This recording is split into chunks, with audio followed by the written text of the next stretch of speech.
very long time ago, there lived a man named Noah. Noah was a special person because he was very good. He tried his best to live a life that pleased God. In a world where many people forgot about God, Noah remembered him every single day. He walked with God, which means he had a close relationship with him. Noah listened to God and obeyed his commands. This made him stand out from everyone else around him.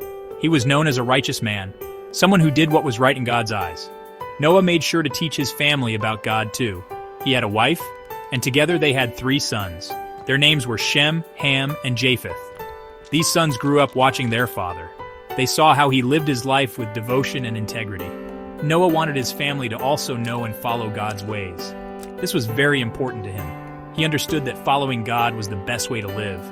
His family was a small beacon of light in a darkening world, learning from his example daily. Living a righteous life was not always easy for Noah. The people around him often made bad choices. They did not care about being good or kind, but Noah did not follow them. He chose a different path, a path of obedience to God. He stood firm in his beliefs even when it was unpopular. This dedication made him unique in his generation. God saw Noah's heart and knew that he was a faithful servant. Noah's commitment was truly remarkable in those ancient times. Because Noah was so devoted to God, God had a very important job for him. This job would not only save Noah and his family, but would also play a huge part in God's plan for the whole world. Noah's consistent faith prepared him for this massive undertaking. His story teaches us about the importance of staying true to what is right, even when others do not. It shows that one person's faithfulness can make a very big difference in the grand scheme of things. The world in Noah's time was a very troubled place. Many people filled the earth, but their hearts were not good. They had turned away from God and his teachings. Instead of love and kindness, there was much wickedness. People were constantly thinking about bad things and doing bad things. They were selfish and did not care about hurting others. This behavior spread like a disease, making the whole world sick with sin and corruption. It was a sad state for humanity. Every day, the situation seemed to get even worse than the day before. The thoughts of people were only evil all the time. They planned wicked deeds and carried them out without any shame. Violence was common, and people were filled with hate. Goodness was very hard to find anywhere. It was as if a dark shadow had fallen over the entire planet. The beauty of God's creation was being spoiled by the evil actions of mankind. This was not what God had intended for his world. This widespread wickedness deeply saddened God. He had created humans in his own image. He wanted them to live in peace and harmony, loving him and loving each other. But they had chosen a different path. They chose to rebel against his good ways. Their continuous evil actions grieved God's heart. He saw that the earth was corrupt and filled with violence because of its inhabitants. The people he loved were destroying themselves and the beautiful world he had made for them. The Bible tells us that the earth was corrupt in God's sight and was full of violence. This corruption was not just a few bad people, it was widespread. Almost everyone had turned away from God. Their hearts were set on doing evil continually.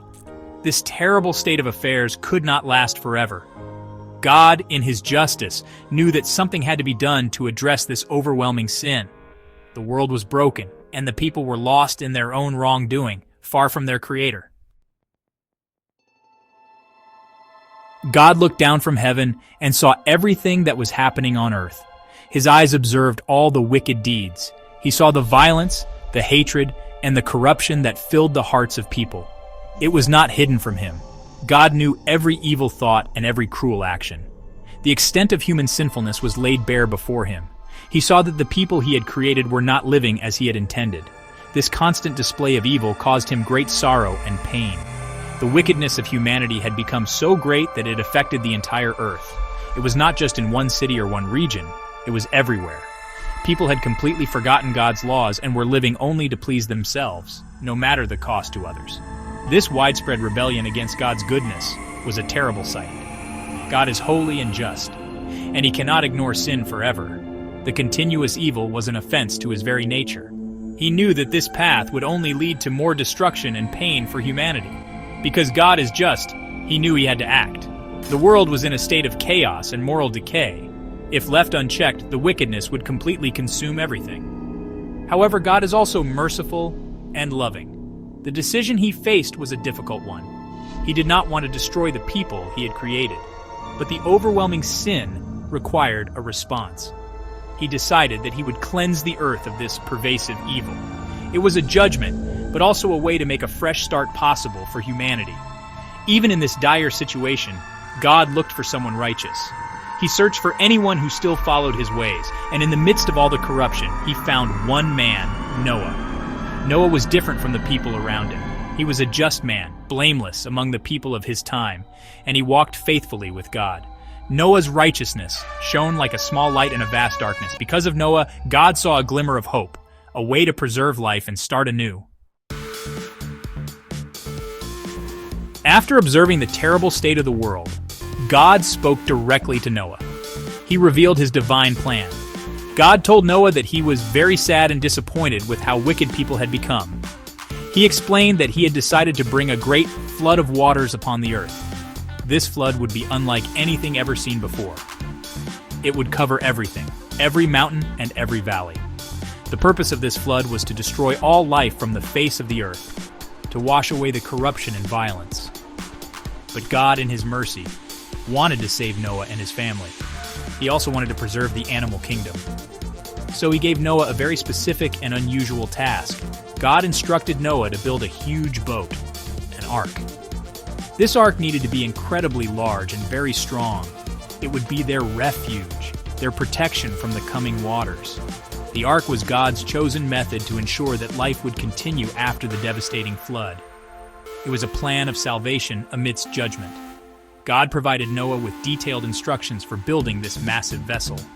He told Noah to use gopher wood, a strong and durable type of timber. He specified the exact dimensions for the ark. It was to be 300 cubits long, 50 cubits wide, and 30 cubits high.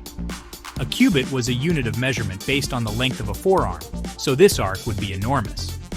God also told Noah to make a roof for it and to set a door in its side. These instructions were precise and had to be followed carefully. Inside the ark, God instructed Noah to make many rooms or compartments. These rooms would be for Noah, his wife, his 3 sons, and their wives. There also needed to be space for all the animals that God would bring to the ark. The ark was to have lower, middle, and upper decks to accommodate everyone and everything. This was an enormous construction project, a task that would require years of labor, immense resources, and unwavering faith from Noah and his family. Noah listened very carefully to every word God spoke. He understood the seriousness of God's plan and the importance of his task. Even though the idea of a worldwide flood and building such a gigantic boat on dry land might have seemed unbelievable to others, Noah believed God. He trusted God completely. Without questioning or hesitating, Noah decided to do everything just as God had commanded him. This obedience in the face of such an overwhelming task showed Noah's deep faith and commitment. So Noah, with the help of his 3 sons, Shem, Ham, and Japheth, began the monumental work of building the ark. They went out to find and cut down huge gopher wood trees. They had to shape the timber into planks and beams. It was hard physical labor day after day for many, many years.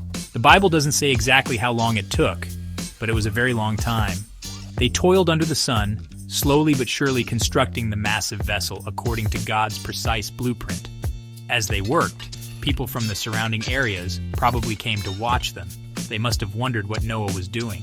Building such a colossal boat so far from any large body of water would have seemed very strange, even foolish.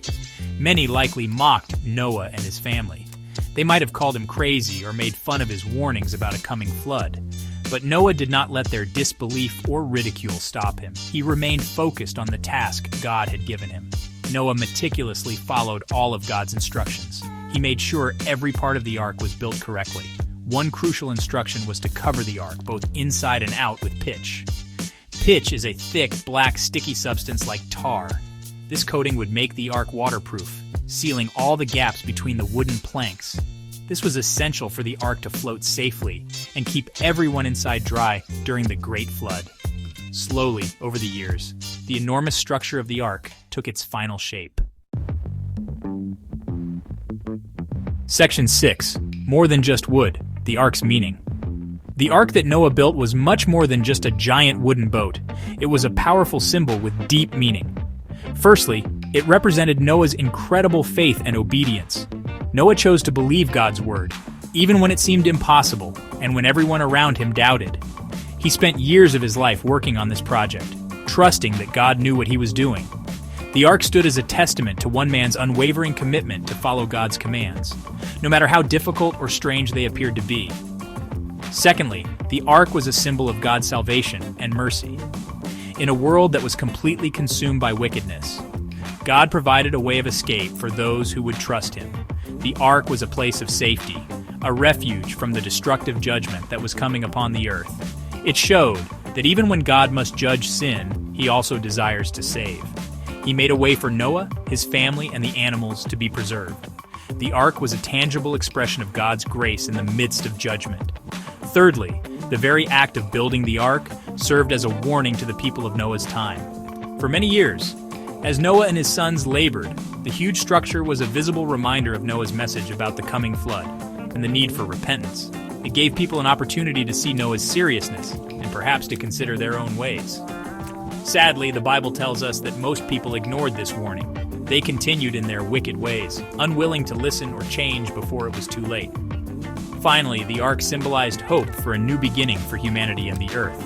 It was not just about escaping destruction. It was about preserving life so that a new, cleansed world could emerge after the flood. Noah and his family, along with the animals inside the ark, carried the seeds of this new beginning. The ark was like a vessel carrying the future. It represented God's plan to renew his creation and to give humanity another chance to live in fellowship with him. Section 7. Gathering the animals, a huge task. After the ark was built according to all of God's specifications, another crucial part of the plan needed to be carried out. God instructed Noah to bring animals into the ark. This was not just a few animals, it was a representation of all the different kinds of creatures on earth. God told Noah to bring 2 of every kind of land animal and bird, 1 male and 1 female. This was to ensure that these species would survive the flood and be able to reproduce and repopulate the earth afterwards. Imagine the incredible scene as these animals began to arrive. There would have been large animals like elephants and giraffes, and smaller creatures like rabbits and squirrels. Birds of all types would have flown towards the ark. God himself played a role in bringing these animals to Noah. Noah did not have to go out and capture them all by himself. They came, pair by pair, guided by an unseen hand, towards the safety of the ark. It must have been an awe-inspiring and perhaps slightly chaotic procession. For certain types of animals, known as clean animals, God gave a slightly different instruction. Noah was told to take 7 pairs of these clean animals, 7 males and 7 females. Clean animals were those that could be used for sacrifices to God, and also potentially for food after the flood. This specific instruction shows God's foresight and his continued plan for worship and sustenance for Noah's family in the new world.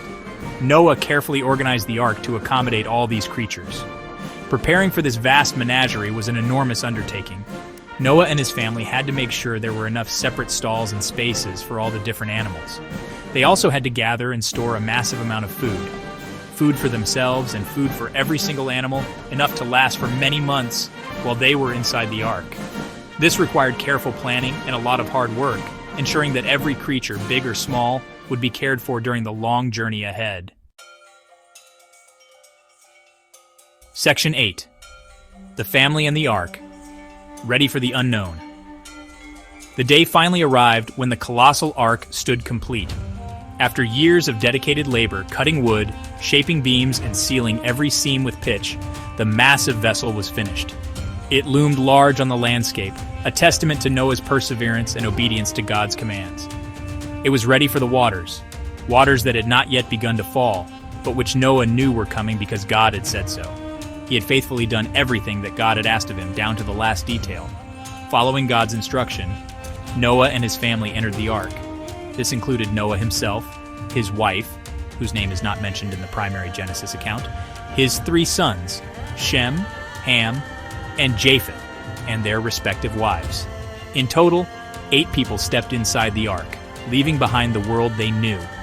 They were placing their complete trust in God's promise to keep them safe. This act of entering the ark was a profound step of faith, as they were heading into a completely unknown future, guided only by God's word. Then, as God had ordained, the animals began to make their way into the ark. They came in pairs, male and female, of every kind of bird, every kind of livestock, and every kind of creature that moves along the ground. It must have been an extraordinary sight, a parade of creatures great and small, all peacefully entering the wooden sanctuary. This was a clear sign of God's miraculous intervention as he brought the animals to Noah. The ark was slowly filling up with the life that God intended to preserve. Once inside, Noah and his family would have made final preparations. They ensured that all the animals were settled in their designated places. They checked their vast stores of food and water, supplies that needed to last for an unknown period.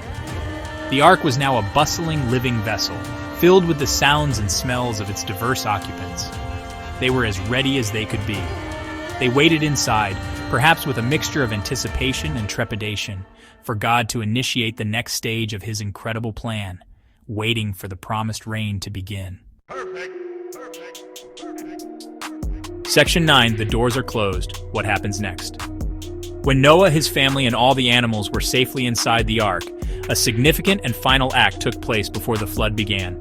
The Bible tells us that the Lord shut him in. God himself closed the great door of the ark. This divine action sealed the ark, making it secure against the coming deluge. It also signified that the time for entry was over. Those inside were protected by God's hand, and those outside had missed their opportunity for refuge. The closing of the door was a moment of finality and divine protection. Outside the ark, life continued as usual for the rest of the world, at least for a little while longer. People were still engaged in their everyday activities, eating and drinking, marrying and giving in marriage, completely oblivious or dismissive of the impending doom. They had heard Noah's warnings for years as he built the ark and preached righteousness, but they had not listened.